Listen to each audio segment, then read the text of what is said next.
Welcome to Duality Check, the podcast where two brothers embark on a thrilling journey through the realms of scientific inquiry, the mysteries of the past, and the uncharted realms of spirituality. Join us as we explore the wonders of our world and beyond, all while embracing the roles of curious bystanders. Together, we'll unravel the tapestry of existence, blending the dichotomies of knowledge and wonder. Get ready to question, ponder, and delve into the dualities that shape our understanding of reality on Duality Check. I'm Drew. And I'm Dean. And welcome back for part 3. Yeah. Long time no see, brother. Yeah, it's been 20 hours? Yeah. 22 hours? So, yeah, we're recording this the next day. Yeah. Drew's awake for now. Hopefully we can keep him this time. Yeah, I didn't sleep much. Worked full 8 hours. Took care of some kids, but I'm here and I'm ready. Heck yeah. Yeah. I want to get some reincarnation stories. I was talking to John a little bit about him today. He was interested. He said he would listen to the first episode. Yeah. What do you say? The most recent one. Just that it's super fascinating and like the stories are like, it's hard to debunk them, you know? Yeah. Obviously doing the research on your own is the way to know for sure that at least the information we're talking about is true. But as far as like the sources and the information and all that, but the stories. I mean, no one expects everyone to be an expert on the case files. Right. But when you hear somebody who's spent their life doing the work, or right, at least even a large portion of their lives. If you're skeptical of it, there's lots of evidence to comb through to see if you can be convinced. Swayed, yeah. Yeah, and I keep going back to the Dorothy Eady one. I was talking to Mom and John about it today. Mm-hmm. Just, it's super, it's like 3,000 years she had going on to like live a life that was like... Yeah. And if you don't believe every aspect of her story, which I don't think I believe every aspect of the story that she tells, but because all the information of her story is from her. Mm-hmm. Even if you don't directly believe in that reincarnation story, having it be 3,000, the previous personality, like we were talking about, being a 3,000 year old Egyptian priestess or whatever, she has a lot of information that somebody only of that time would really like know, because she came to Egypt eventually and had all this information. Yeah. Was able to recall areas of the temple that they were excavating, and they found exactly what she was talking about. Mm-hmm. Yeah. I don't know how to debunk that. I recall as part of the story, he had said that she wrote like a journal or a book or something about it, right? I can't remember that part of it, actually, but if she did, I want to find it and I'll read it. I would love to find that, because I wonder what kind of like nonchalant kind of like little information she would have talked about. Because like day-to-day stuff of a person of her day. The day-to-day things, the little things, they're really fascinating. The humanizing things that like really bring them to the level of us, you know? Mm-hmm. Knowing that they're kind of the same in their day-to-day. But also, like, has she expressed her view or understanding or lack thereof of, like, how the pyramids were built? Right. She's passed now, but if she did write it down, that'd be fascinating. Right. It seems like from the story of her life, being the daughter of... being the daughter of a soldier and the daughter of, in Egyptian times, the previous personality, being the daughter of a soldier and her mother, I can't remember exactly what she did, but she was somebody local who just did like a local job.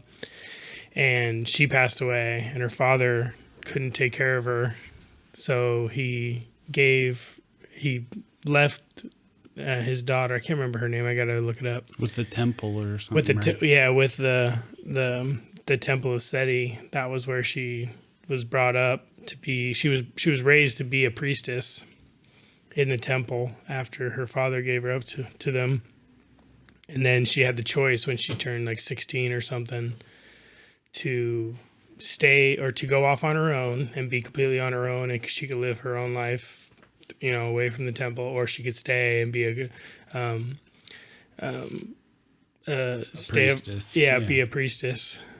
And she would have to sacrifice certain things and whatnot. Right. But yeah, I mean, all those details, I would be very interested to see if she's written a book. Yeah. Or even a journal, something like that. Well, to find out if she's given any other details. Mm-hmm. Yeah, I want to know, what did they eat? What were their recipes? Like, what was like an average life like there? You know, like, right. Do they have the same basic elements of like schooling and work and family and, like same schedules set. Obviously they're humans. They're going to have all that stuff, but like, what the schedule look like for them? What's their version of all that? Yeah. Like, do you work all day and honestly, or do you have more time for leisure? What does she know about all this stuff? Like because if the ancient civilization theory is true, mm-hmm. Then what they should know back in ancient Egypt should be that some of the stuff was already there. Right. know? At least knowing that would help give us an idea. Their civilization was inspired on what they found there. Right. Or it was just a descendant. Yeah. A long but it could also be that someone took credit for it who didn't actually build it, and maybe they made everybody believe that they did it. But I'd be interested to know if she's ever said anything about those topics. So yeah, we'll have to look it up. Look into that some more. So should we get back to the book here? Yeah, we don't have much correspondence considering it's been one day. Yeah. Yeah, let's get into it. Okay, cool. So if you recall, we left off going over multiple of the Birthmark cases, and then we've been going through his commentary on the Birthmark cases. So he's got a little bit more to say about that. Okay. So he's saying,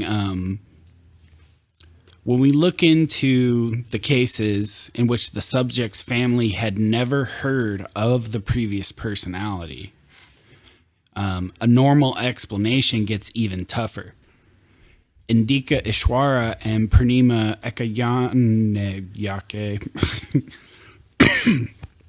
not only had birthmarks, but they made numerous statements about strangers who died in a long distance away. The statements proved to be accurate for a specific deceased individual who had a lesion that corresponded to the child's birthmark.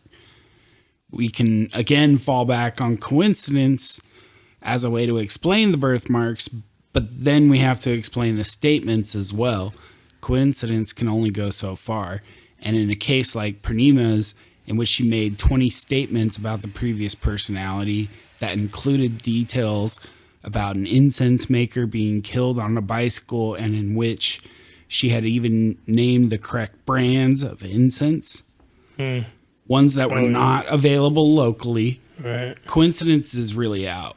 Yeah. Coincidence is really not a realistic explanation. In such a case, we might try to use coincidence to explain the birthmark while using another explanation for the accuracy of the statements. Knowledge acquired through normal means can be an explanation if the previous personality lived in the same community as the child, but it seems quite inadequate to explain the statements in a case such as Purnima's, where the previous personality lived 145 miles from the subject's home. Another way to explain the statements is to blame faulty memory by the informants. In this explanation, Purnima and children like her did not really make the statements as they are credited with making. We do not have to say that their accuracy is an incredible coincidence because we do not give the children credit for the statements in the first place. Thus, for the cases that have birthmarks and previous personalities who lived a significant distance away, we can say that birthmarks occur by a strange coincidence and that the statements are remembered incorrectly. No other normal explanation really makes sense. Yeah. Yeah, I mean, that doesn't make sense. I mean, I'm sure there's plenty of cases that people can point to where there's a lot of coincidences or like hoaxes even. Or like I'm sure there's someone gotta be like wanting attention or someone like yeah. That's all it really takes is we're all human, and there's going to be people who see these kind of stories or see the attention you might get from it. Mm-hmm. So they're going to come up with something, and they're going to, I have a birthmark and I have a story. And it's like, right. But when you get the actual statements from the children, the chances themselves, of someone doing it like knowingly and then just having the birthmarks, like what? Right. What are the chances of that? Right. Probably not great. Yeah. I mean, if you were a con artist, maybe you could, if From a your family of child con had artists. a unique birthmark, you could, Look if you up somehow had public access record. to autopsy reports or something. I mean, I think a lot of them are public record. Yeah. Unless they've been, If you could find one that would match it, like you're constantly waiting for one that will. right. And when you see it, you know, you secretly go and gather all the details, and then you say that your child said those things, even if they didn't. Right. Yeah. You wait till your child's a little bit older to when you can like justifiably, jeez. Yeah. But justifiably like be like, oh well, they don't remember anymore, but they did make these statements, and then you match if you're up their talking birthmark. about Like it's small just far fetched. cities, you know, And that's why there's only 2,500 accounts though, is because they seem like they were like there was some that they were just like it doesn't qualify, yeah, right? right. Even though they have some of the, I mean, they don't qualify 2,500 enough. is the number that, they held up to a certain level of evidence. Yeah. And that they had the time and the manpower to investigate. Right. Yeah, they only took the best of the best as far as the stories go. Right, but they don't have unlimited resources for traveling and they don't have a interviewing in massive every team for country, this. everywhere. Yeah, we need a massive team for this because that'd Right. be fascinating to know So- if we can confirm that reincarnation is real by putting together a massive like global team of people going out to research and like follow up and interview people who have made these claims. Like, we could probably figure it out. I feel like quick. that can kind of happen naturally on the internet, and it may already be happening somewhere. They might be. That I'm not aware of, but- if anybody's hearing this and they're a part of some kind of group doing this, let us know. We want to know. Yeah. Some kind of So kind of massive like research group. like a MUFON or something for Yeah. reincarnation. Yep. If not, we'll form one. Probably not. It's a big claim. All right. Speaking of move on, we were talking about it yesterday. You bought the tickets for the Cosmic Summit Oh yeah. coming up. For the live stream. The live stream. And the playback.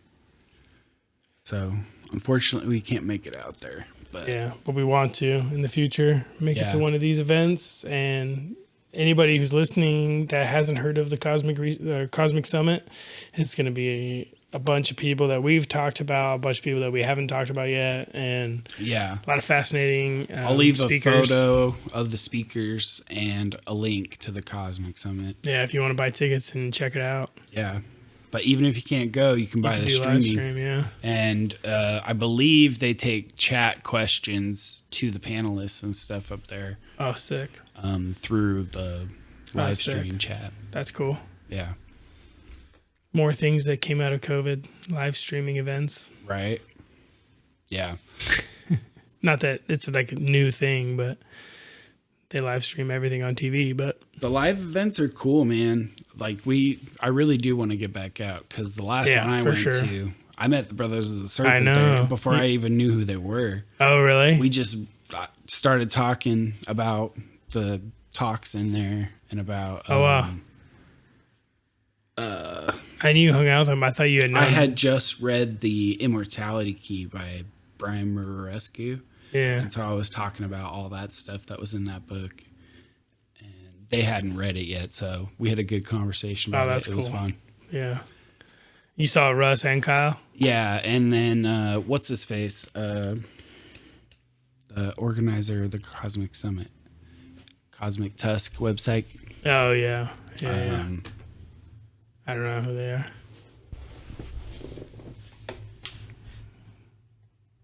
I feel stupid for my mind going blank on this one.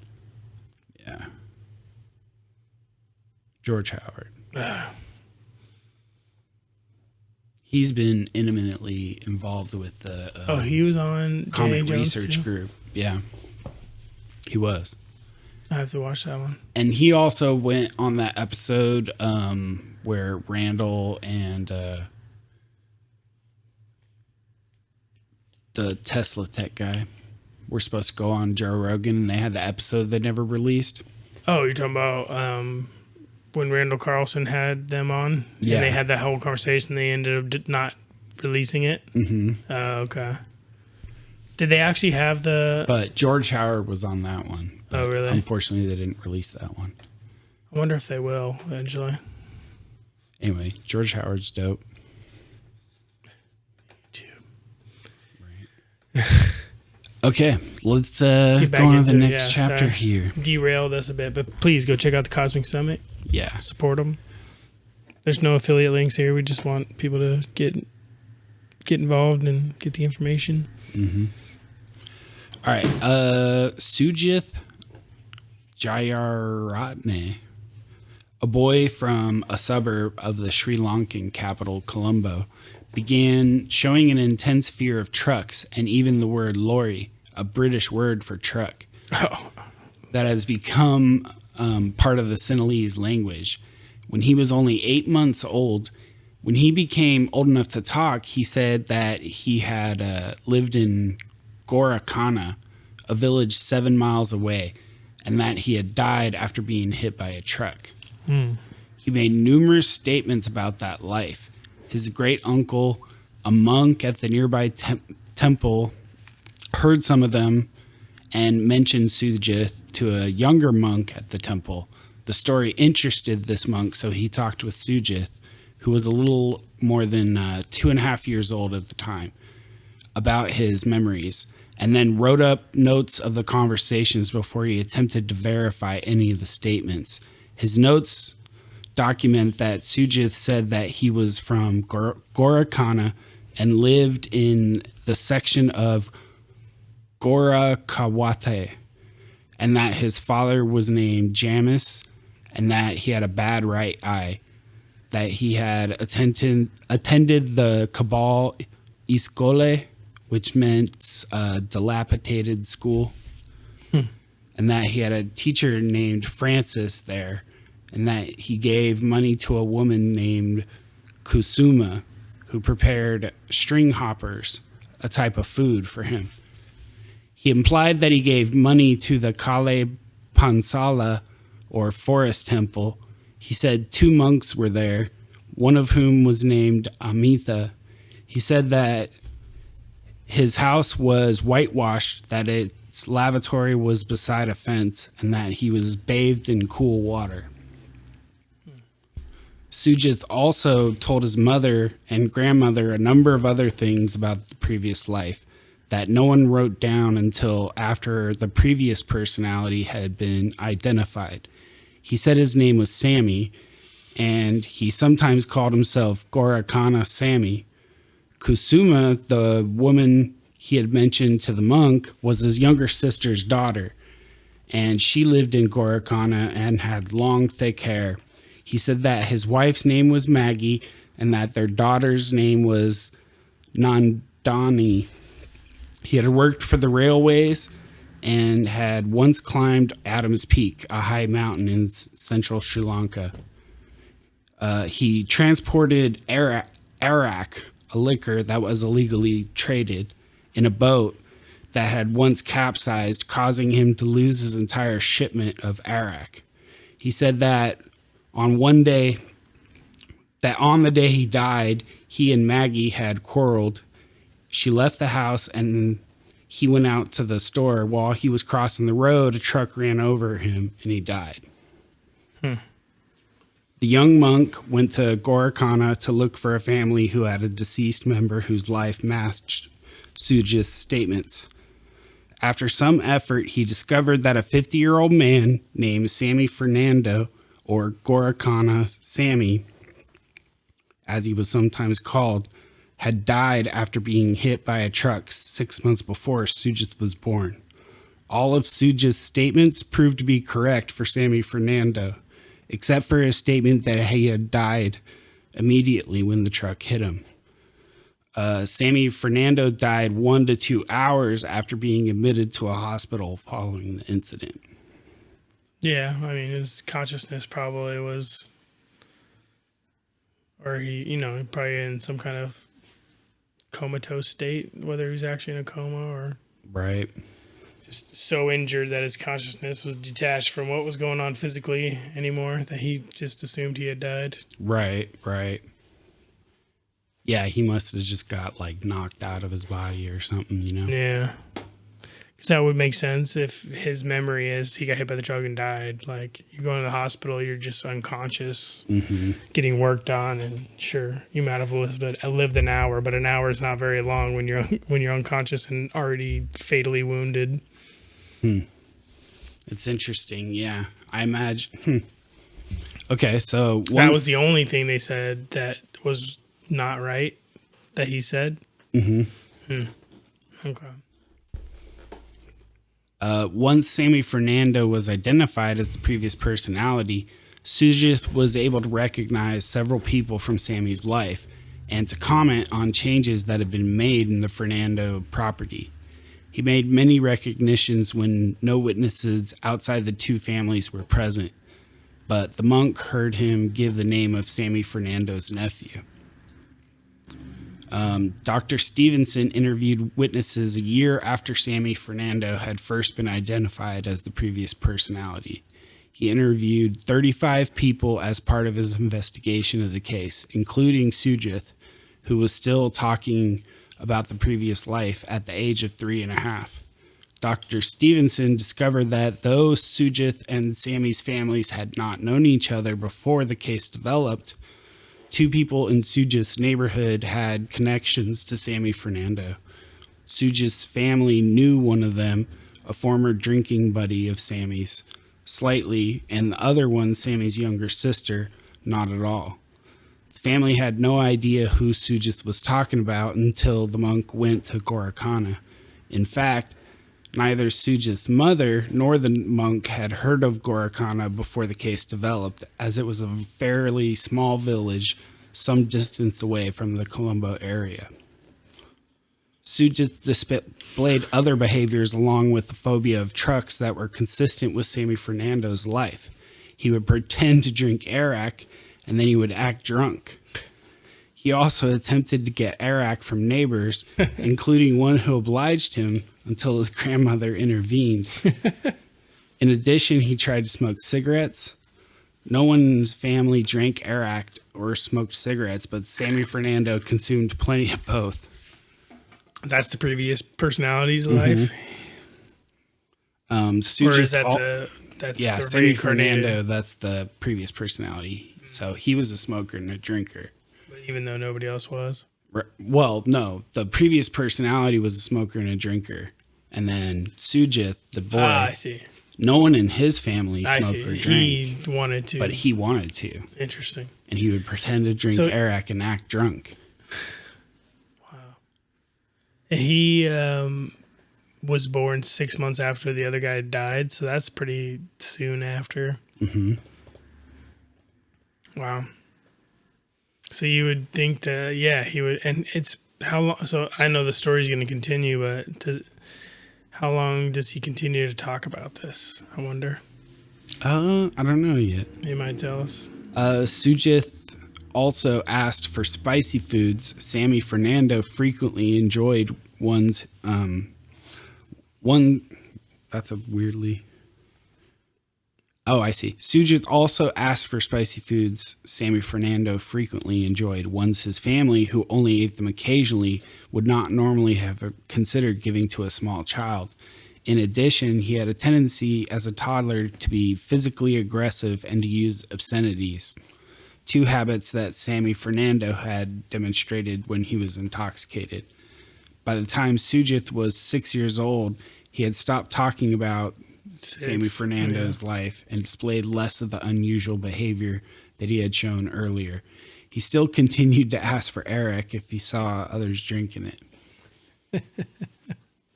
Can't kick it. Yeah. Damn. So it had been, he was 2.5 when they first started hearing about it. First started talking about it. And he stopped when he was 6. So that's 4.5 years or 3.5 years. Yeah. That's a long time. It is.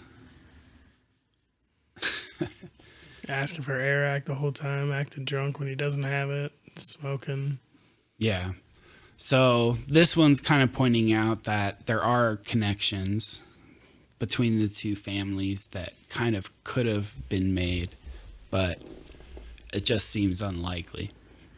Yeah, I mean, they were also far apart from each other and didn't directly know each other. Yeah, I mean, unless there was some kind of crossover in the families, like one of the family members, married into it or had a friend of the other, and then they just become friends or whatever. Did he have any birthmarks? I don't think they so. mentioned birthmarks in this one. Okay. There was no road rash on his arm, tire marks. No. But there was the fear of cars. Oh yeah, that's right. Trucks, I mean. Yeah. And lorries. Lorries. Interesting. Yeah. These are good cases, man. Yeah, it definitely gets Most you thinking about it. Are pretty convincing to me. I understand that not all of them necessarily have to be any one of these could be, some other explanation. Yeah. But that doesn't mean they all are. Right. And just the numbers, the quality, the numbers of coincidences, the difficulty of using other explanations, the need to pull from multiple explanations versus the one simple one, I just want one of these stories. I know he's kind of ramping up with his stories, but I want to hear one that has a little more information about the in-between times. Yeah. He gets into those in a couple chapters, I think. Okay. Has he got another? What's the next one? Is there another story, or is he? Yeah. Well, there's some comments here. Yeah, I was gonna. Okay. But let's get our first break in. Oh yeah. And we'll come back. We'll be right back. The next chapter. See you in the past of the future. Adios.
All right, so continuing on. Let's do it.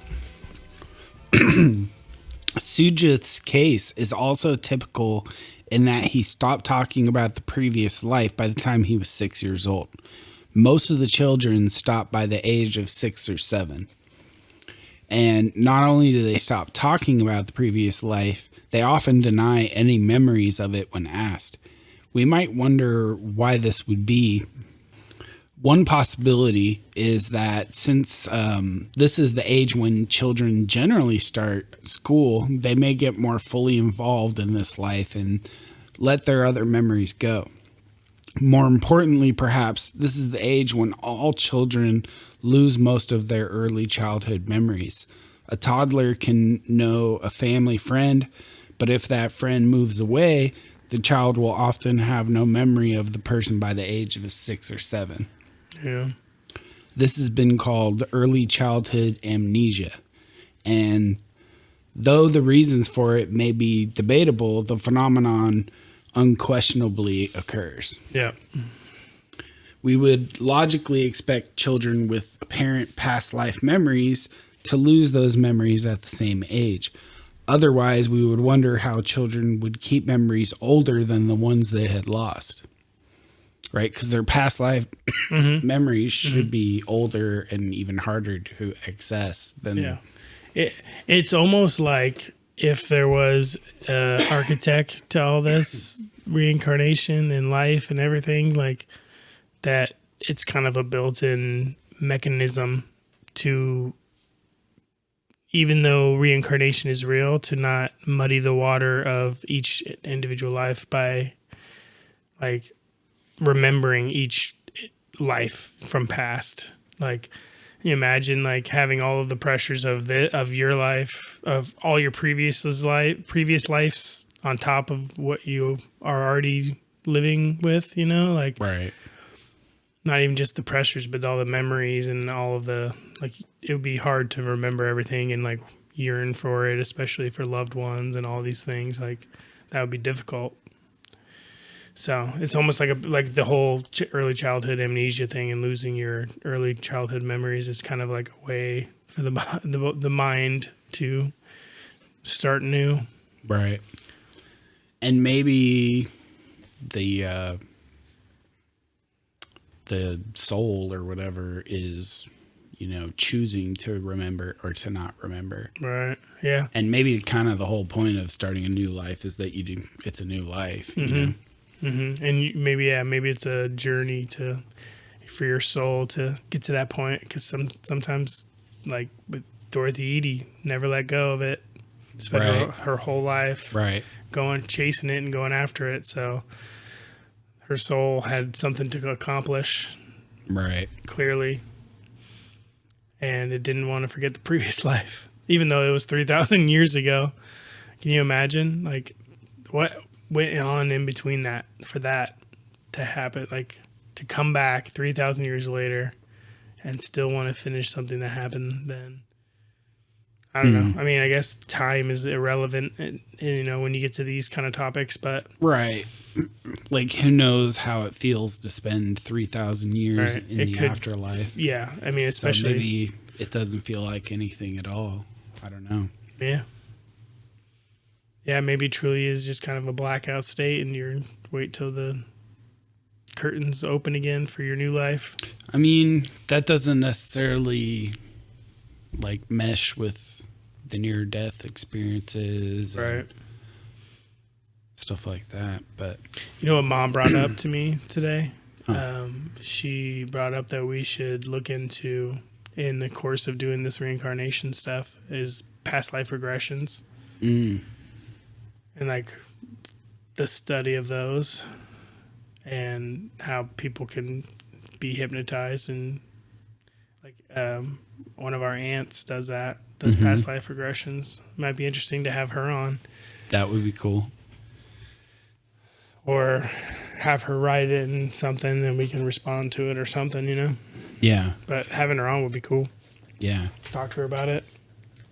Yeah. Let's see if she would want to. All right. We would logically expect children with apparent past life memories to lose those memories at the same age. Otherwise, we'd wonder how they would keep memories older than the ones they lost. The children vary, and some subjects report that they still have past life memories even into adulthood, just as some individuals report having a fair number of early childhood memories when they're adults. Nonetheless, the vast majority of subjects seem to have forgotten all about the past life after a few years. Among 300 cases across different cultures, the median age at which the subjects stopped talking about the previous life was 72 months, or 6 years. But that age varied quite a bit among different subjects. In particular, the subjects of solved cases tend to keep the memories longer than those of unsolved ones. Presumably, visits between the families reinforced them. Yeah, so like almost their pursuit of finding out more and more and more about their previous life makes them hold on to that memory even longer. Like with Dorothy Eady, she just was fixated, and she continued to study Egypt and learn hieroglyphics and do all these things to like keep remembering. And she even told her mom when she was going through a book about Egypt, like, I'm trying to remember, like straight up, I'm trying to remember more and more. So that could have been what triggered her to like lifetime, you know. It's interesting. Yeah.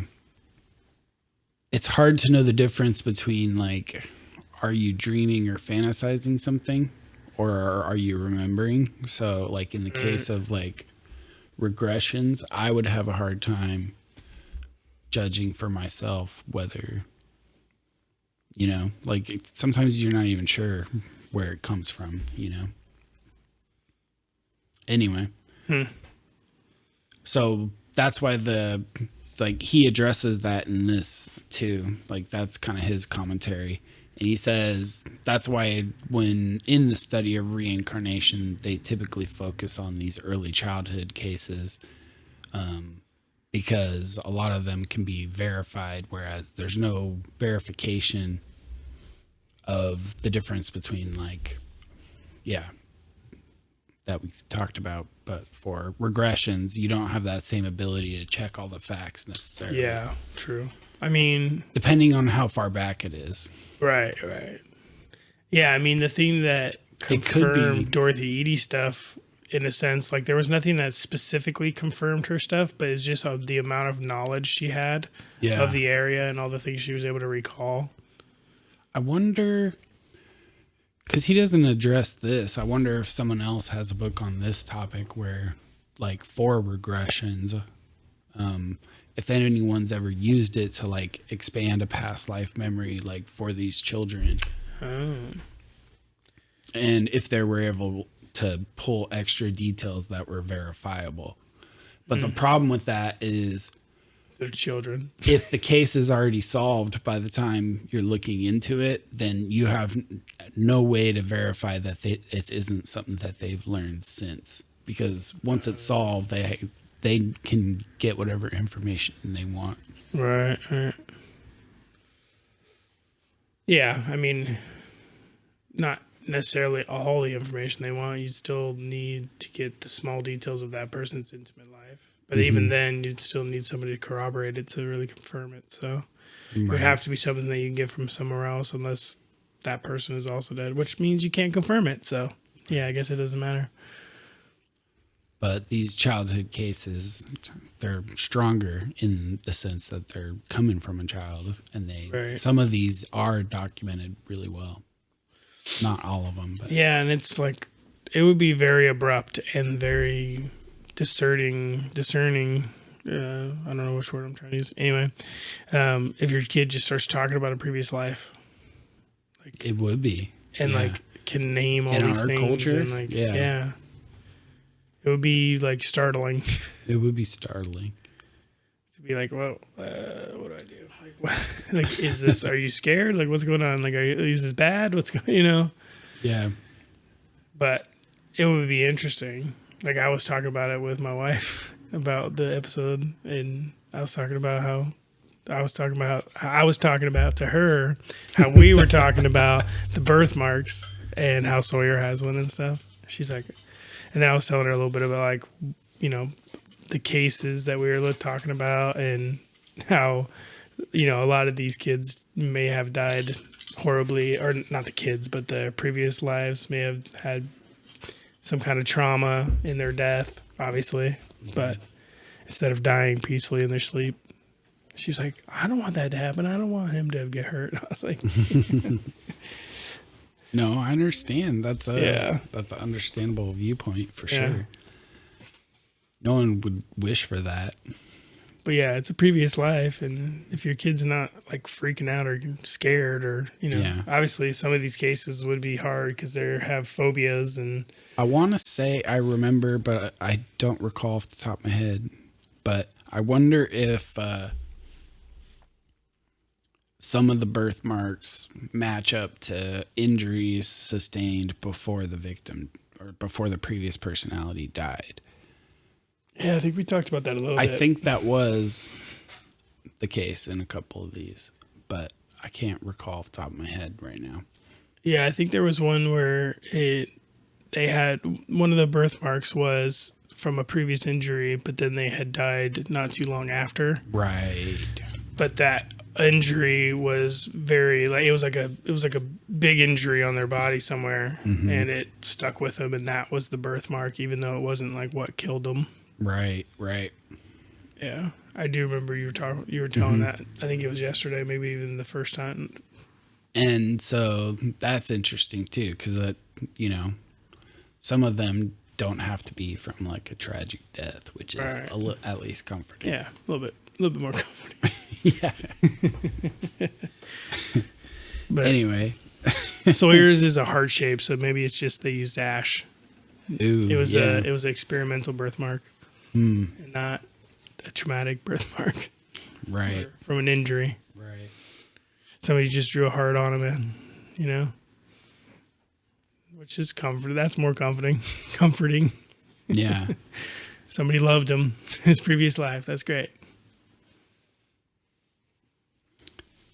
Going on here.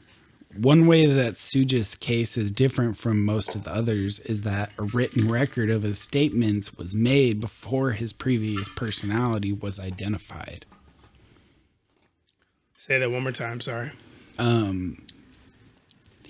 They have a written record of the statements from before they went and solved the case, like before they identified who he was talking about. Right, okay. So having that beforehand documented is better proof that you are actually making these statements blind. And you're making the connection based on the statements instead of the statements being so then if given the statements afterwards. are verified later, and in his case they are, yeah, then that makes them a lot more persuasive. Yeah, for sure. The cases with written records make up only a small percentage, but this is hardly surprising. In the same family cases, making a written record of the previous personality has been, before the previous personality has been identified, is hardly possible, right? Like, if it's a family case, like as soon as the kid starts making statements and you connect it to your family member, it's not like you can't write it down because you already know it's your family member. Sure, yeah. So, but in the cases where it's someone that you don't know, then having a written record before you can even identify who that person is makes it a stronger case. Yeah, especially if it's somebody who's a significant, distance from them. Mm-hmm. That makes it even stronger, yeah.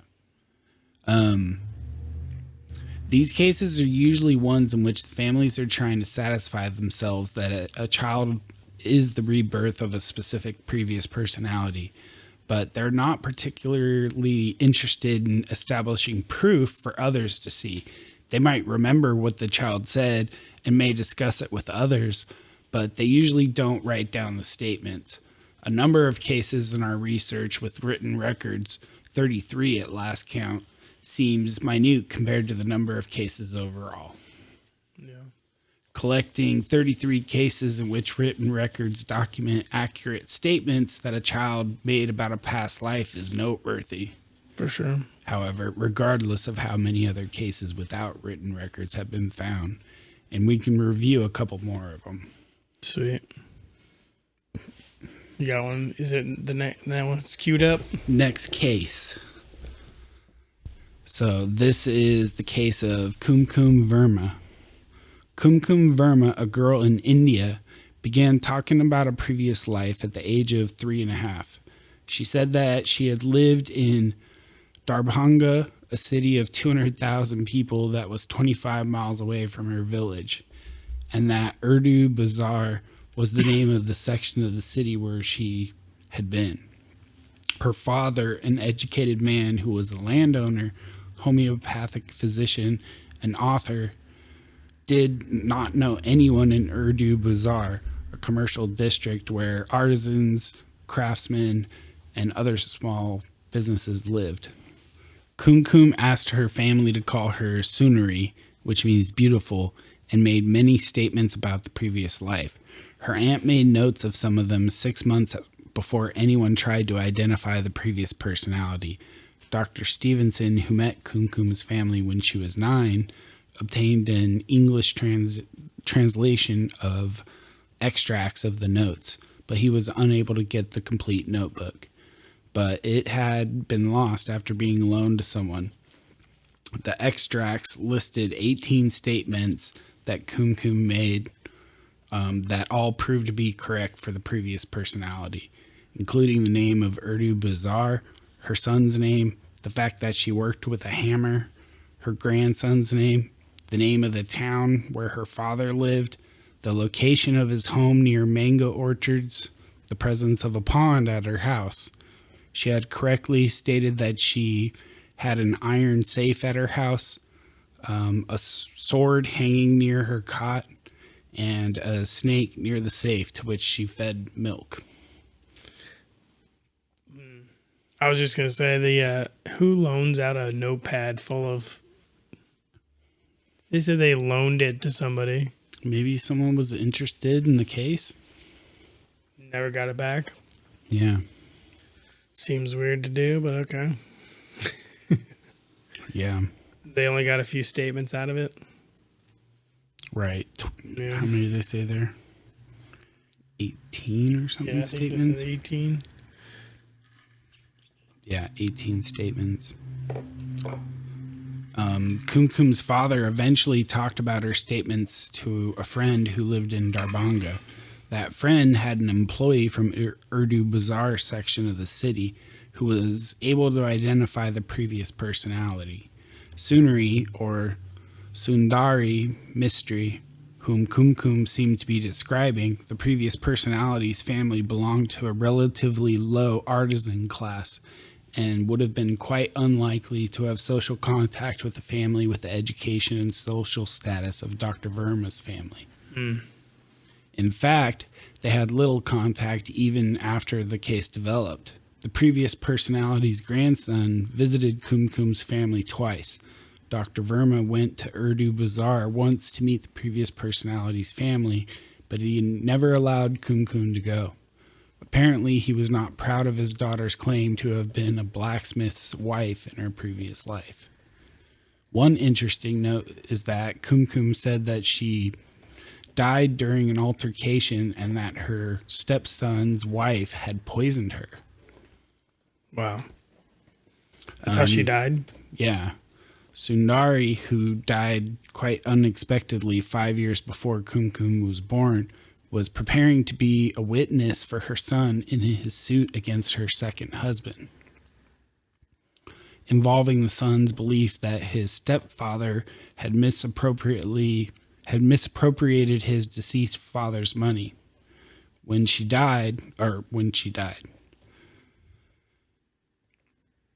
Interesting. So no autopsy was performed, and Kumkum's statements that she was poisoned remained unverified.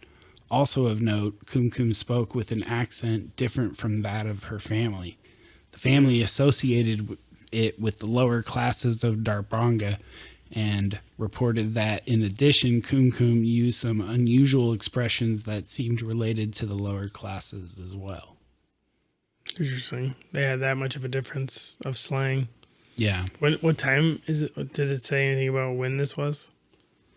Because it seems like... Well, Stevenson investigated it, so it had to be... And she was still young, yeah. Okay. So maybe, I mean, he did this for 40 years, so who knows what year he actually did the study. Okay. Yeah, it doesn't give a year. Yeah. I didn't hear one. I just was curious. But yeah, so this is now a case where the family is not interested in associating her with the previous life because they see because of the class difference. That's so funny. And so the likelihood of a scam goes way down because they don't even want any part of it, really. Yeah. Yeah. They just wanted to know for their own sake, you know, right. But they weren't interested in lowering their status at all. Mm-hmm.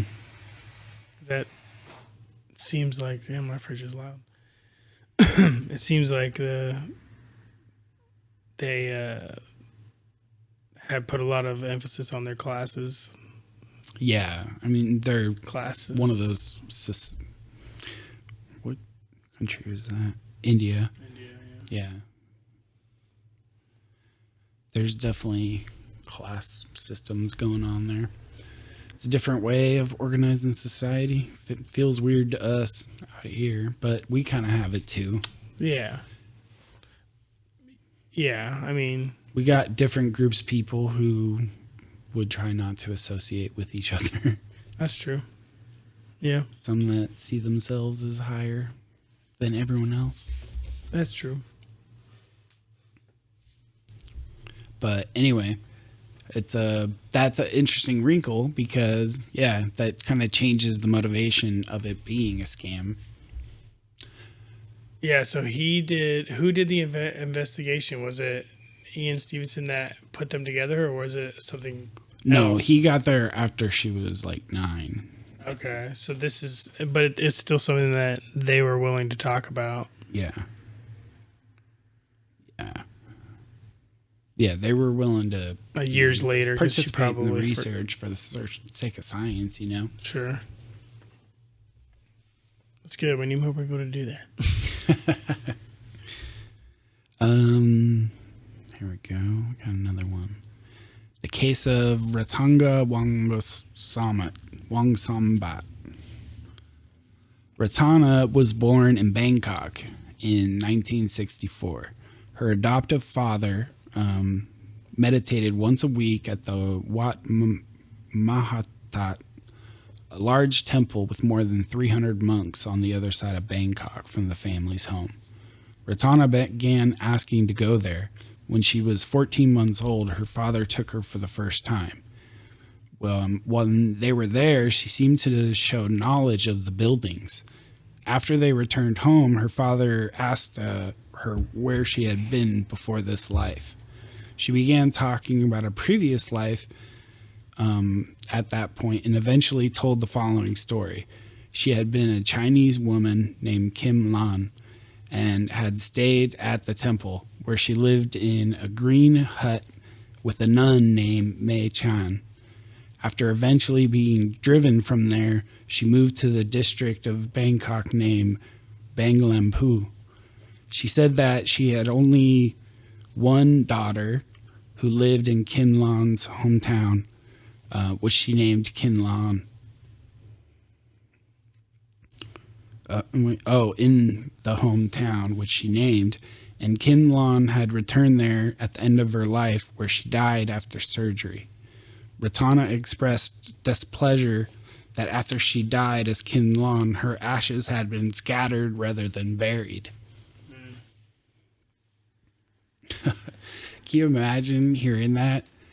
Like, you get word later on that your family member got reborn and they're like, yo, you spread my ashes wrong.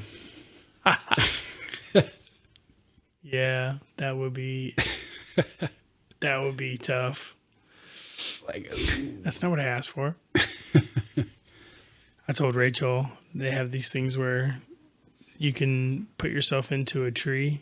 They like mold you into the roots of the tree and they bury you with the tree. mm-hmm. And then your body decomposes into the nutrients of the tree. Right. It's interesting. That's cool. Interesting way to go. Yeah. Become food for something. I told Rachel I'd be down for that. Yeah, that would be cool. That way, you know, the energy of your body is being used by something else to live. And then she does the wrong type of tree, and then you get reborn. And you're like, tell her. Tell her. I said oak. She's like, yeah, old lady. She's getting told by some child. I told you before I died. I wanted an oak tree. I want a pine tree. That's what I want.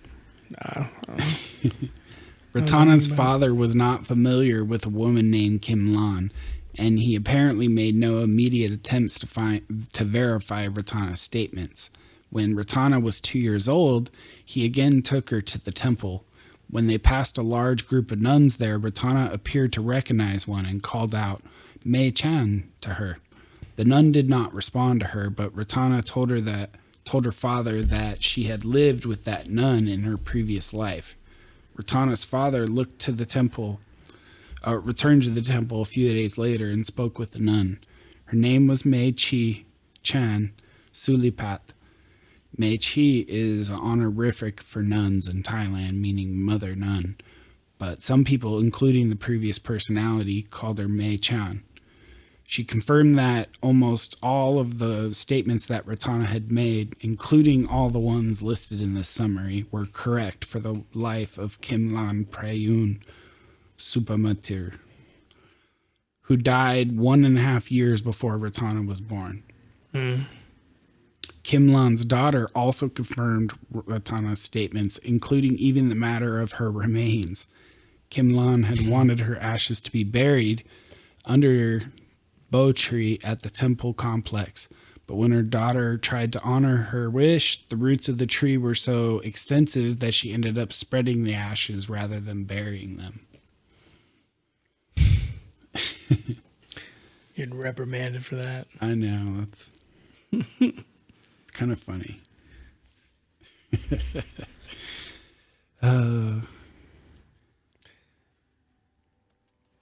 All right, we're going to hit a break real quick, and we'll be back. Alrighty. And don't you say no. And don't you say no. And don't you say no. And don't you say no. And don't you say no. And don't you say no. And don't you say no. And don't you say no. And don't you say no. And don't you say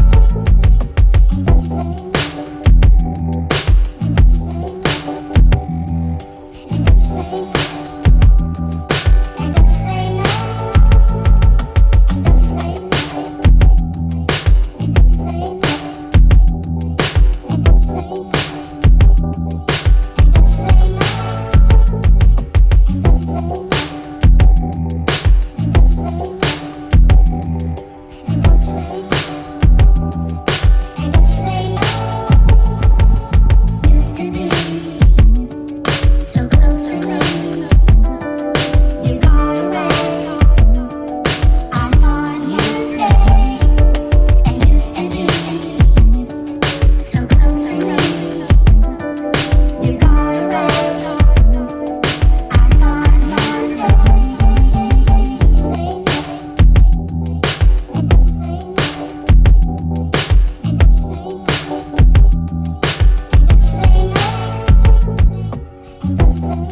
used to be. Used to be so close to me. You gone away. We are back with a little bit more, some reincarnation. Da, da, da, da, da, da, da, da, da. This song's called Used to Be, and we're talking about people who used to be other people. Man, I feel like you plan this every time, but I don't think you do. All right. Next case. You ready? Yeah, Okay. This is the case of, this is a good one. I don't know. Oh, Well, I'll remember it as I read it. But okay. Gamini Jayasena was born in Colombo, Sri Lanka in 1962, and he began talking about a previous life before he was 2 years old. Over time, he gave details that included the following. He had another mother who was bigger than his present one. Someone named Nimal had bitten him. He had a school bag that was still sitting on a chair. He had a toy elephant that he had bathed in a well. He had once fallen into a well. Someone named Charlie Uncle had a car that he used to drive the subject to school, and Charlie Uncle's family also had a red motorcycle. Since Gamini did not give a name, a place, or give a last name, the case might well have remained unsolved if his family had not taken a bus trip when he was 2.5 years old. When the bus stopped briefly at a place called Nitamubwe, Gamini told the person next to him, a family friend, that this had been his home. That person relayed the information to Gamini's parents, who in turn told his mother's cousin, a well-known monk. The monk decided to look into the matter, and he took the family back to Nitamubwe. They got out of the car at the place where Gamini had made his comment and began walking towards the 4 horses that were down the road. Gamini said that his mother lived there, but the monk decided not to proceed further. He apparently was unsure if this was the correct place and was concerned that he would likely be entering the home of a Christian family. Gamini's family thought he was probably remembering the life of a Christian because he knelt during prayer with his trunk erect rather than with his butt resting on the heels in typical Buddhist position. And because he once asked his mother to hang up a wooden cross he had found. The family returned to Colombo, but some Nitambue villagers had recognized the monk during the family's stop and told a family living at the place indicated by Gamini. This family, which was in fact a Christian family, had lost a son 2 years before Gamini was born. The boy, named Palitha, had died after a short illness. Just before getting sick, he had returned from school on vacation and left his school bag on a chair instead of putting it up in the cupboard as he usually did. While announcing that he would not be going to school again, he had a younger brother named Nimal who had once bitten him. Palitha's parents visited the monk. They gave the monk a picture of Palitha that Gamini subsequently appeared to recognize. Following that, Gamini's family returned to Nitamue to meet Palitha's parents. There, Gamini was judged to recognize a number of people and places. When he was taken to Palitha's school in the boarding house where Palitha had stayed while attending school, he made additional recognitions and statements about Palitha's life. All of Gamini's statements listed here proved to be correct for Palitha, except that Charles Jayaratne, Palitha's uncle, owned a car but did not drive Palitha to school. No possible connection could be found between Gamini's family in Colombo and Palitha's family in Nitambue, some 20 miles away. Yeah, it's another good one. Yeah. And another one where, the previous life is different in a way that, they're less prone to interact, Yeah. They're a different religion. They live in a different area. Right. Yeah. I mean, not impossible, but. Right. But if you're going to make it up, you probably wouldn't go for that. Yeah. Right. You got another one? There are plenty. Does he have any thoughts on that one? Yeah, I didn't write down his or take notes on his thoughts on all of these, but Okay. Just the ones that stood out. yeah. I just wanted to share a number of the cases so we could, do our own analysis. And really because like it just hearing case after case, it does something, Yeah, you start putting the connections a little bit and you start understanding. Well, just hearing a number is different than like actually hearing a whole bunch The of actual cases, like yeah. actually hearing a bunch of them starts to maybe not sound as crazy. Right. All right, let's hear one more if you got one. Okay. So this is Kendra Carter, a girl who lives in Florida, was 4.5 years old when she went to her first swimming lesson with a coach named Ginger. Oh, this one's kind of messed up. Yeah, it's kind of sad. All right, warning for anybody. It's sad. So, yeah. First swimming lesson with a coach named Ginger, Kendra Carter. She immediately jumped into Ginger's lap and acted very lovingly towards her. When Ginger had to cancel a lesson 3 weeks later, Kendra sobbed uncontrollably. When she was able to have a lesson soon after, she was very happy and began talking about Ginger all the time. A few weeks later, Kendra began saying that Ginger's baby had died and that Ginger had been sick and had pushed her baby out. When her mother asked her how she knew these things, Kendra replied, "I'm the baby that was in her tummy." At that point, Kendra had only seen Ginger at their lessons, and her mother knew that the two of them had never been alone. Kendra described an abortion, saying that Ginger had allowed a bad man to pull her out and that she tried to hang on, but she couldn't. She described being scared in a dark and cold place afterwards. Kendra's mother eventually found out from Ginger that she had in fact had an abortion 9 years before Kendra was born, when she was unmarried, sick, and dealing with anorexia nervosa. Kendra began saying that she would die because Ginger had been unable to deliver her. She said, "I have to die and I won't come back this time." This fear of dying became so severe that Kendra's mother took her to a therapist who suggested a ceremony in which Kendra would be born to Ginger. Following this, her fear of dying seemed to resolve. Even though Ginger was often cool towards her, Kendra began being very bubbly and happy when she was with Ginger, but quiet and withdrawn otherwise. Her mother allowed her to spend more and more time with Ginger. Eventually, Ginger set up a room for Kendra in her home, and Kendra spent 3 nights a week there.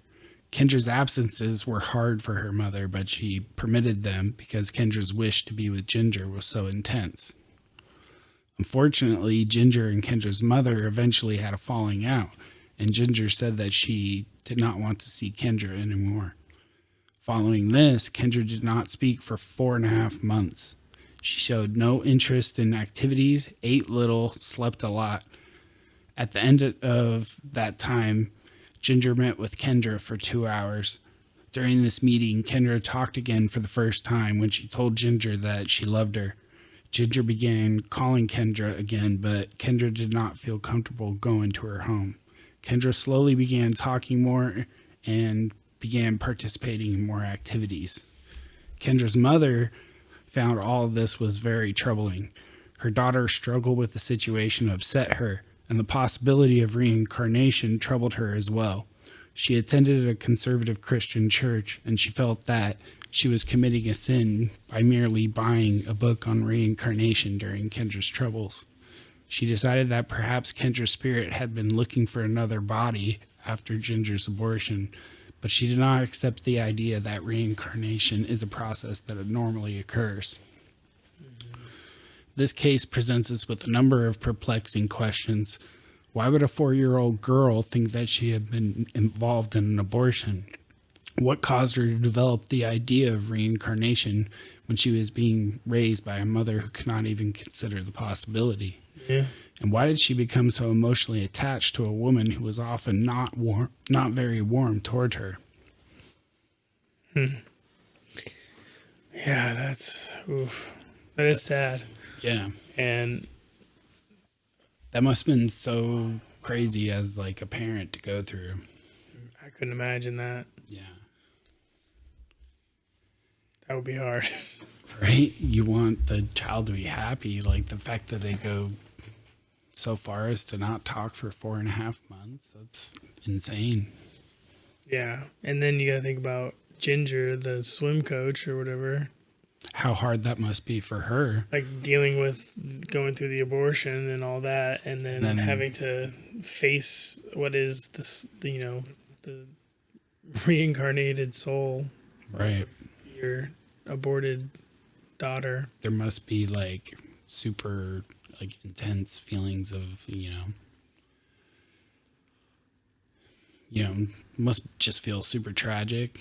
There's probably like guilt, and there's probably maybe happiness too. Like, Yeah, she probably. I mean, that's probably why she was okay with it. Like, she got to, be with the idea of the soul of her baby that she may or may not have wanted to keep at the time. Mm-hmm. Yeah. Years later, of course, too, when you've had all this time to think about it, yeah, and move on and live your life, and then it comes back up. but like going so far as to like sleep over there multiple nights a Right. week, like, Right. can you imagine that as a parent? You're like, what? That'd be very tough. So Yeah. this is where he's kind of commenting on like the emotions, and he goes into another case to talk about it.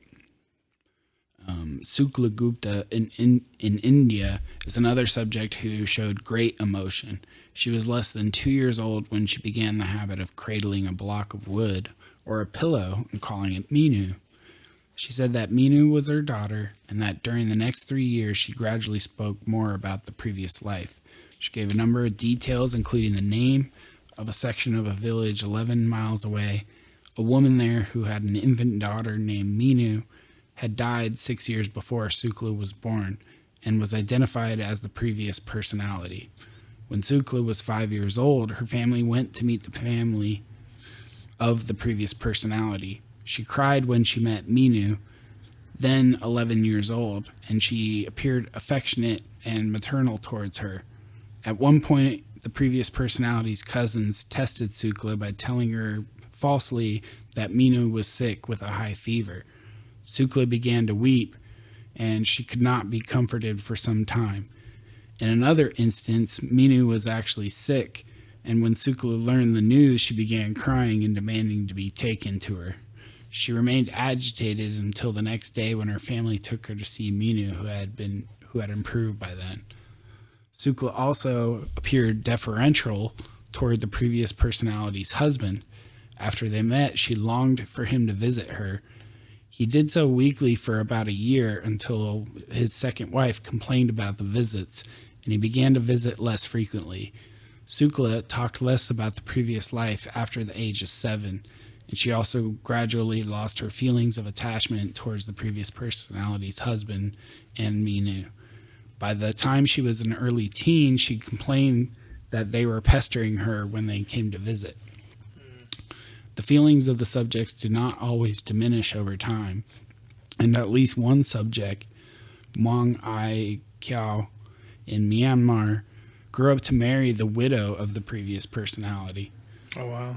The longevity of the feelings often depends on how much contact the families have after they initially meet.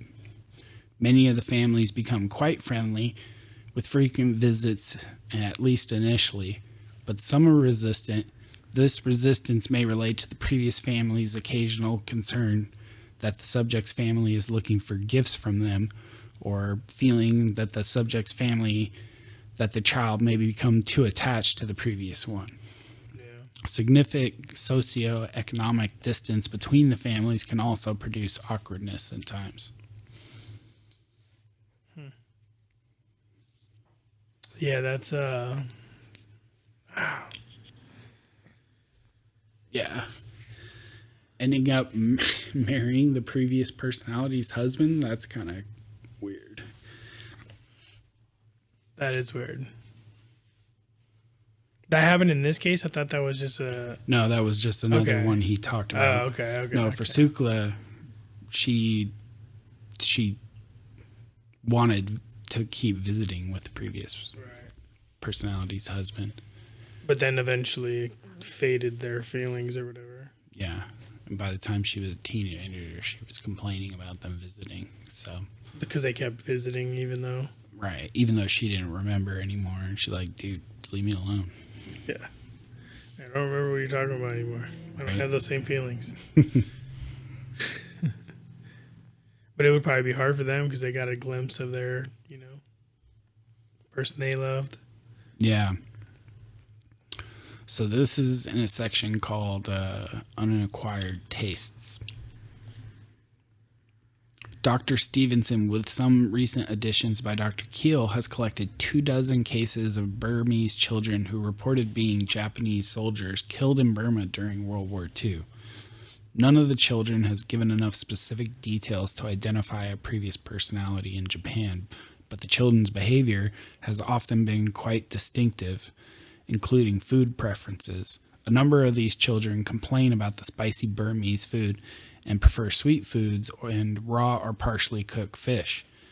In the case of Ma Tin Aung Myo, born in 1953, is a good example.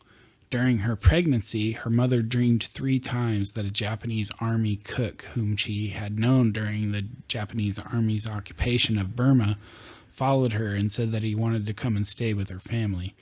When Ma Tin Aung Myo was 4 years old, she was walking with her father one day when she became very upset as an airplane flew overhead. After that, she cried every time a plane flew over, a behavior she showed for a number of years. She said that she was afraid that the planes would shoot her. Around that time, she began saying that she longed for Japan, and she gradually told the story of being a Japanese soldier who was killed by machine gun fire from a low-flying plane while he was stationed in her family's village. In addition to her phobia of planes and her longing for Japan, Ma Tin Aung Myo complained of the hot Burmese climate. She also did not like the spicy Burmese food and preferred to eat sweet foods, and she liked fish, particularly half-cooked fish, as a young child. She used words that her family could not understand, but since no one around her knew Japanese, we have no way of determining if these might have been Japanese words. She did not show one feature that the children in a number of these Burmese Japanese cases have shown, which is a great reluctance to wear traditional Burmese attire. Burmese men and women generally wear longyis, a garment similar to an ankle-length skirt with shirts or blouses, but a number of children who have insisted on wearing trousers instead, as Japanese men would do. These cases of Burmese children who claim to remember lives as Japanese soldiers are similar to unsolved case of Carl Edon, a British boy who seemed to remember the life of a German pilot in World War II. Born in 1972, he began saying, "I crashed a plane through a window." When he was 2 years old, he gradually added details about having been on a bombing mission over England when he crashed. When he became able to draw, he drew swastikas and eagles, and later the panel of a cockpit. He also demonstrated the Nazi salute and the goose steps march of German soldiers. He said that he wanted to live in Germany. He, unlike the other members of his family, liked to eat sausages and thick soups. He gave birth to a Nazi. Oh my God. Can't imagine that. What that must be like. But again, they probably forgot all that stuff by the time they were 6 or 7. Yeah. Still unsettling. Yeah. The Japanese soldiers in Burma is an interesting one too. The Japanese had occupied Burma during the war. Yeah. I don't know much about that I was gonna say I don't wing know. of the war. If you want more Pacific, info, I don't. the have Pacific it. Theater of World War II. Yeah, I don't know a Was ton it that about one? it. Yeah, yeah. Interesting. All right, we got another case here. All right, let's go for it. So this is the case of Erin Jackson. Oh, that was an easy name. Yeah, I know, right? An American whose Protestant parents did not believe in reincarnation before the case developed. It's a strong example of whatever section we're in right now. Oh, which is like different sexes. Okay. When she was 3 years old, she talked about having been a boy, described a life with a stepmother and a brother, James, who only liked to wear black. She did not give any direct details of when that life took place, but she appeared to be remembering a life in the distant past, because she would say things like, "It was a lot better when there were horses. These cars are awful. They've just ruined everything." Erin sometimes said that she wished she were a boy. She insisted on dressing as one when she was little. This extended to bathing suits, when Erin would only wear the bottom of a 2-piece suit. Her mother learned to buy 1-piece suits. As Erin grew older, she would wear a dress perhaps 3 times a year, and then only if it did not have lace or ruffles. Which is interesting, yeah, the cross-sex cases, because, yeah, that could very well explain, like, a legitimate, like... Mechanism. Well, that's a terrible word to choose, but a mechanism for... some cases, that especially ones that have existed since childhood. Right. Yeah, and some of that might fade as you get older. Some of those, the memories and stuff, like they always talk about, but like some of your preferences stay the same. Yeah. We can consider several possibilities to explain cross-gender behavior in our cases. One is that cross-gender behavior and the past life claims only occur together by coincidence. Arguing against that are dozens of cases we have that involve the combination of a gender identity disorder, which is a rare disorder, with claims of having been a member of the opposite sex. With so many cases, we must conclude that the two are connected. We might like to suppose that the cross-gender behavior displayed by the earlier cases came because their parents thought they were the rebirths of members of the opposite sex, but we cannot do so in Erin's case.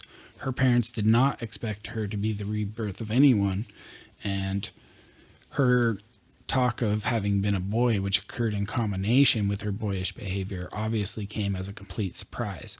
We might decide that her wish to be a boy happened first, and that she then added a fantasy of having been a boy in a previous life. Such an explanation for these cases, that the gender identity disorder leads to the past life claims, does not apply to Chloe's case, because his parents thought that he might be his grandmother reborn before he ever had a gender identity. These cases put us in a bind when we look for a normal explanation.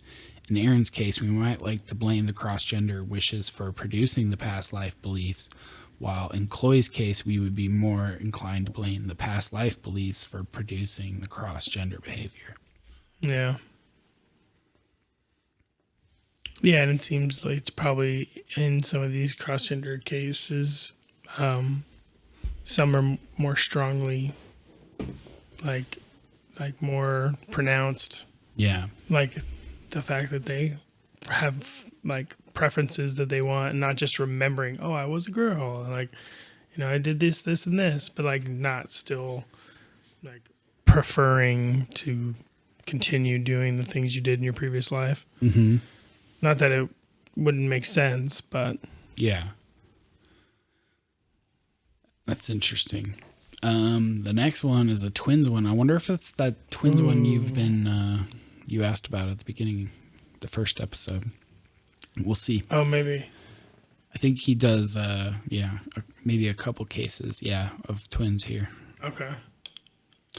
So, subjects who are identical twins offer a unique contribution to our understanding of the behavior of these children. In Chapter 4, I discussed Indika Ishwara, an identical twin in Sri Lanka who described the life of a boy who had died of encephalitis at the age of 10.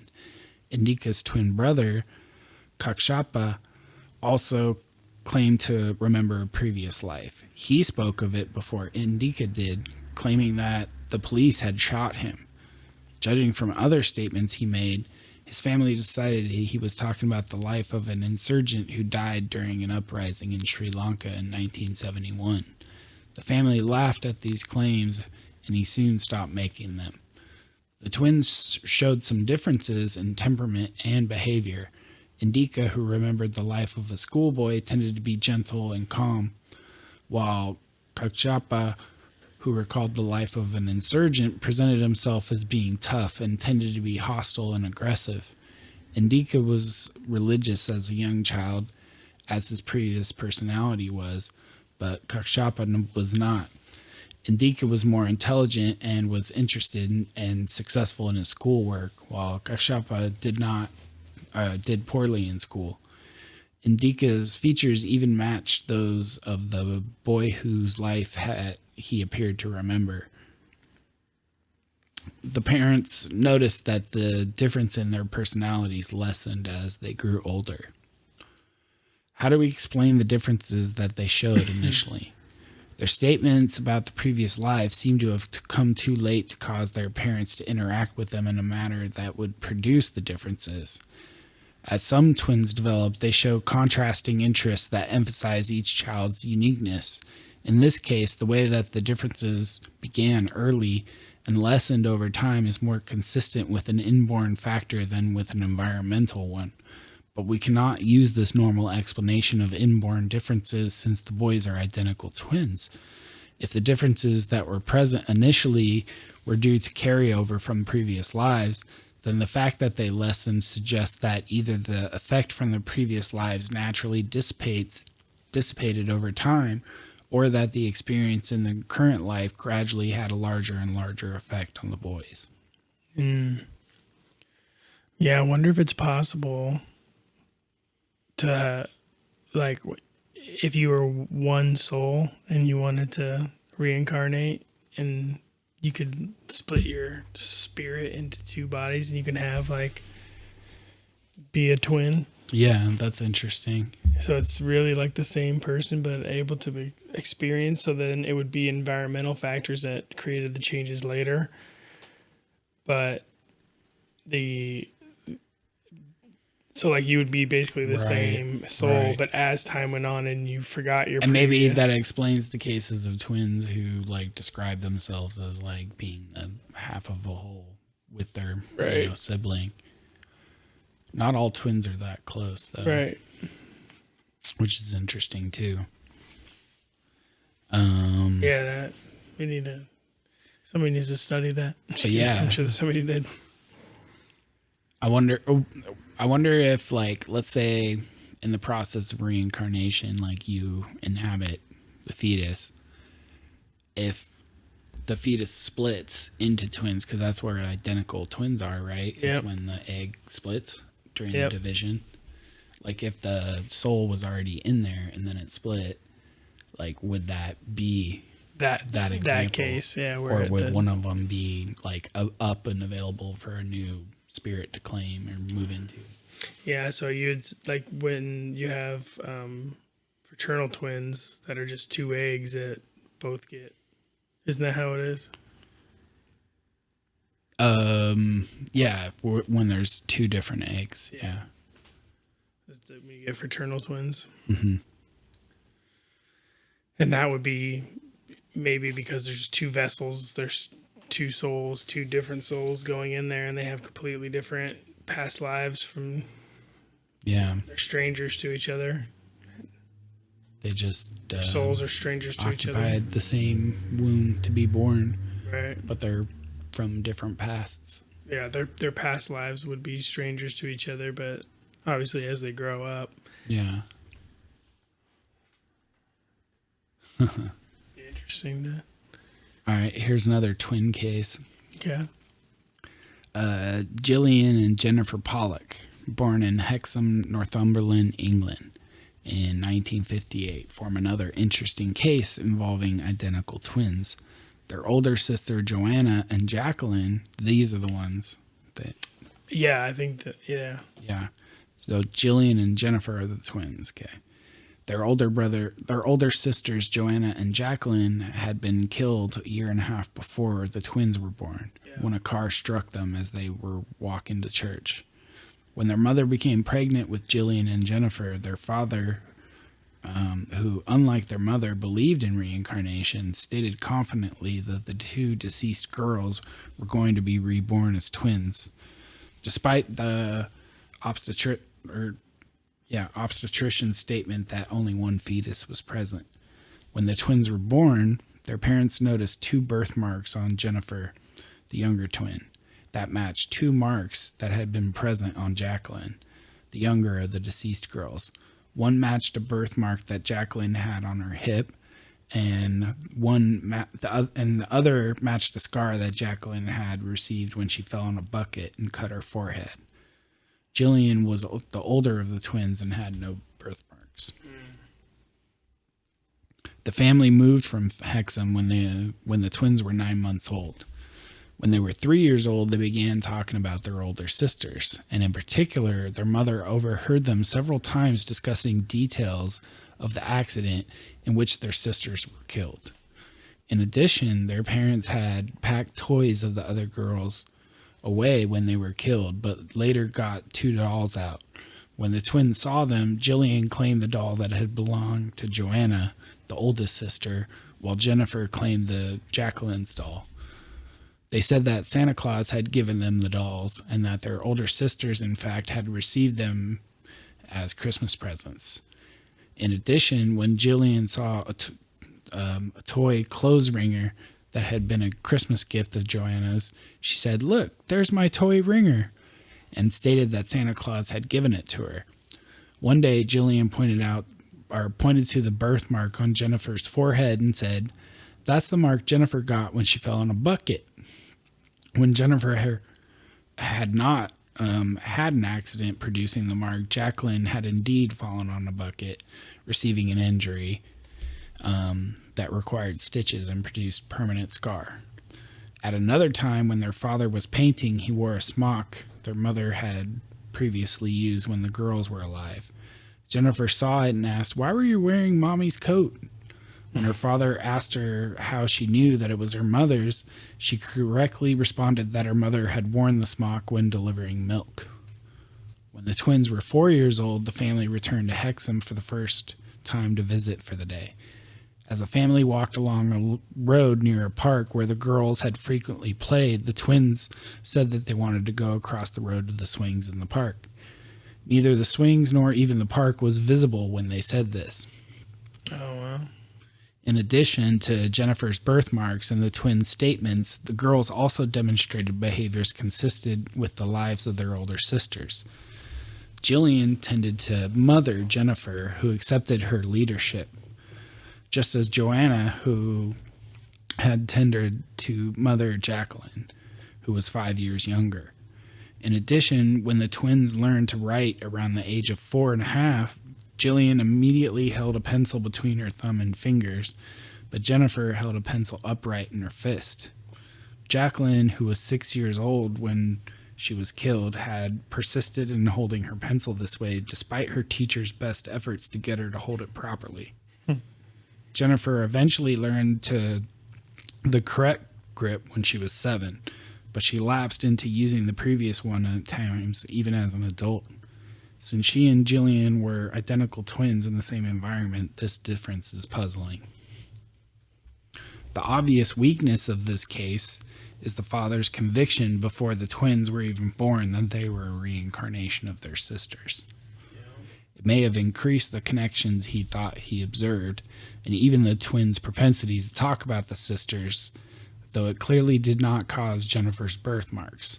The twins stopped making any statements about their sisters at the age of 7.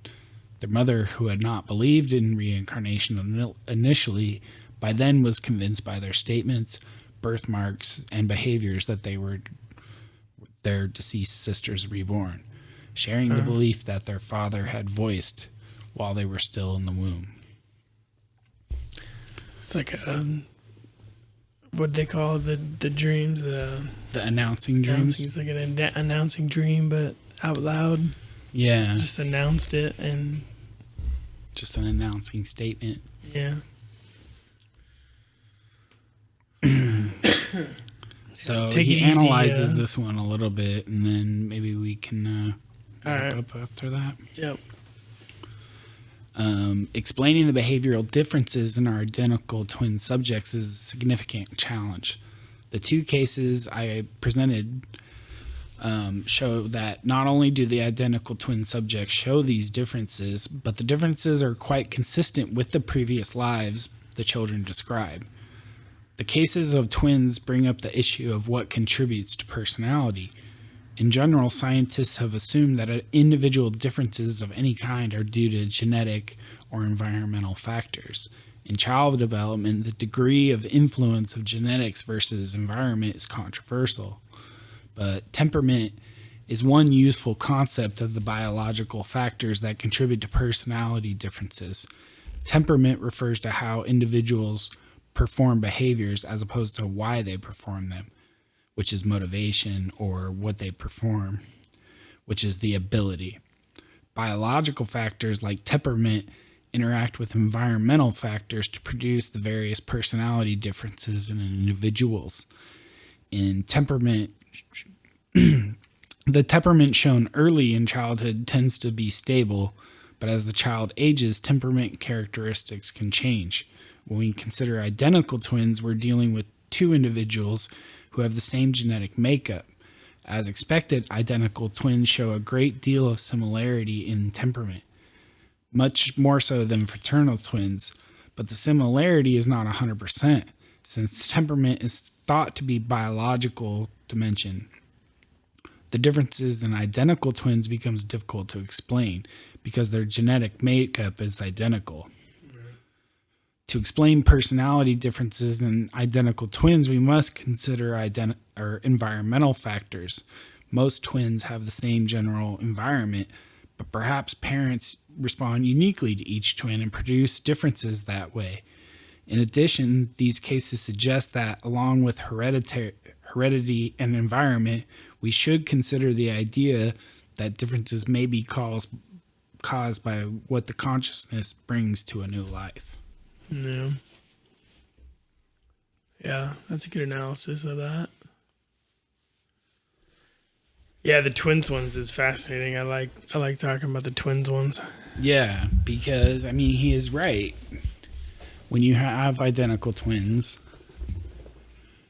and you raise them in the same household, maybe you interact with each of them on aggregate a little bit differently, but sure. For the most part they pretty much have a similar life, right? They had similar environmental factors.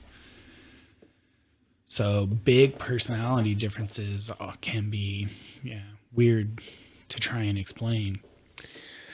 Yeah, I mean, you just got to really assume the personality, it's a different person.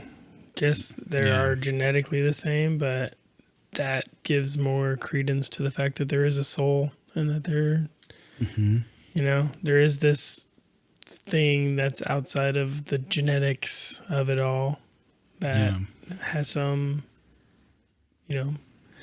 credence in this, whether it's reincarnation or just the soul, just being able to admit that there's a soul, outside of just the physical brain, and that's a big step in all this for sure. Yeah, especially for skeptics, being willing to consider that as a scientist. Mm-hmm. It's not necessarily what they're best at. Right.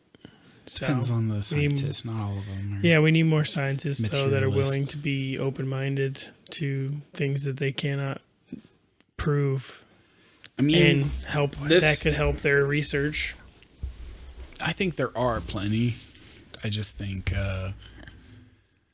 the culture of materialism and makes it hard to like out yourself as that as a scientist. Someone willing to look into the fringe things that are not part of the scientific quote unquote accepted worldview.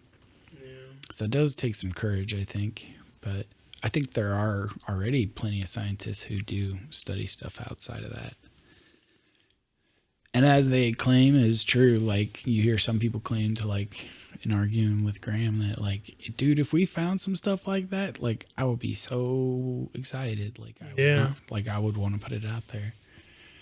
I feel like it's And not, I feel like for some people, some scientists like this, like this is clearly talking about a controversial subject that not everyone believes in, and he's just doing the research and putting it out there. And you know, maybe Let he people make believes their own later mind. on, but I believe it when he introduces the book, he wasn't really a believer. he's not like fully, a believer of it. But I think already. he addresses it at the end of the book is like what are his views on it all. But he tries to leave the book for you to decide for yourself.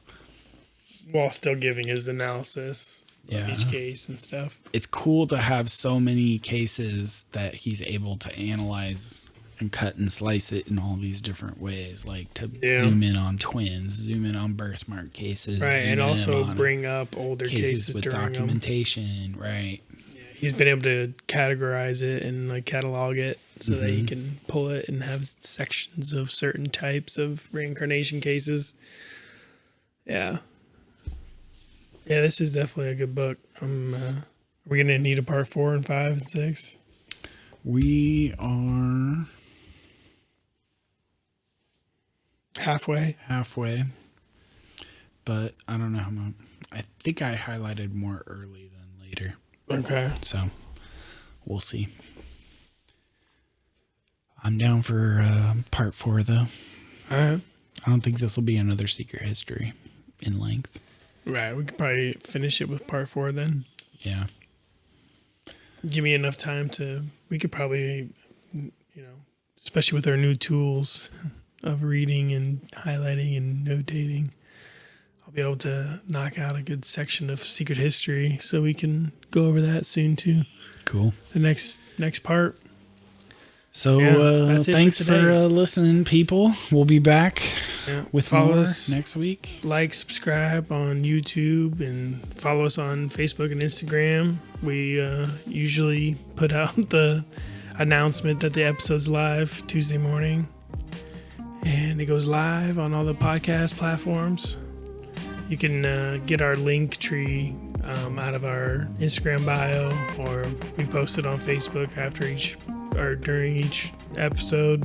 Yep. So You can also find all the links to all of our stuff from our website, dualitycheck.net. And reach out, join the conversation. Let us know your thoughts on these topics. Have you heard of any really interesting reincarnation cases? Let us know. or do you know anything about past life regression? We want to hear some Ooh, stuff yeah. about I that. would If like you've to done hear it some stuff yourself around and you have a cool past life, we want to hear about it. that. Heck yeah. All right. See y'all later. Adios. Love ya. Bye.